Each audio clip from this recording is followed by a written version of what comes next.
Hola a todos, soy Milikoi y en el vídeo de hoy os traigo el dibujando este dibujo otra vez. En el último vídeo de reaccionando a mi dibujo antiguo os dije que cuáles de estos dibujos quería que volviese a hacer con el estilo que tengo ahora y la gran mayoría elegisteis la opción B, que era esta, así que vosotros mandáis y aquí lo tenéis. Como podéis ver, lo primero que hice fue hacer lo que es el boceto y mantuve lo que es la estructura de la composición de la imagen original, aunque sí que es cierto que a la chica le di un poquito de más movimiento girándola un pelín para que no fuese tan estática en medio y tal, y darle un poco más de perspectiva. Con el tema de los pelos, si os dais cuenta, he quitado muchos pelos y lo he dejado más simple pero que se quede más claro.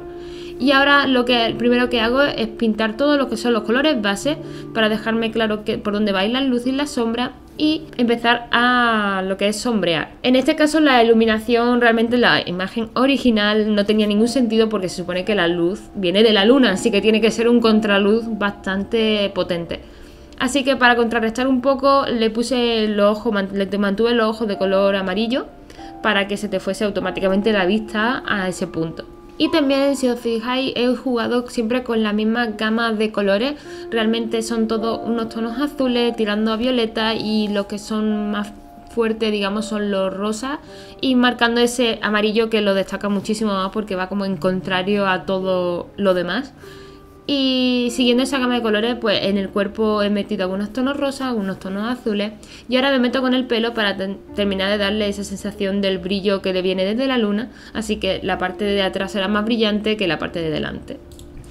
Y una vez ya tenía más o menos marcado todo, lo que hice fue empezar a hacer efectos de luces. El problema es que justamente ese trozo se me ha perdido, lo que es el proceso, así que vais a ver directamente del tirón lo que es los efectos de luces ya puestos.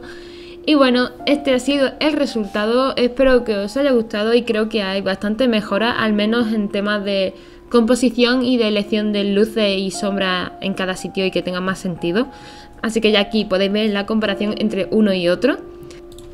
Y bueno, yo me despido, no sin antes deciros que podéis pasaros por mis redes sociales, que las tenéis aquí abajo, y por supuesto podéis suscribiros a este canal si os está gustando el contenido. Yo no me enrollo más y nos vemos en el próximo vídeo. ¡Chao!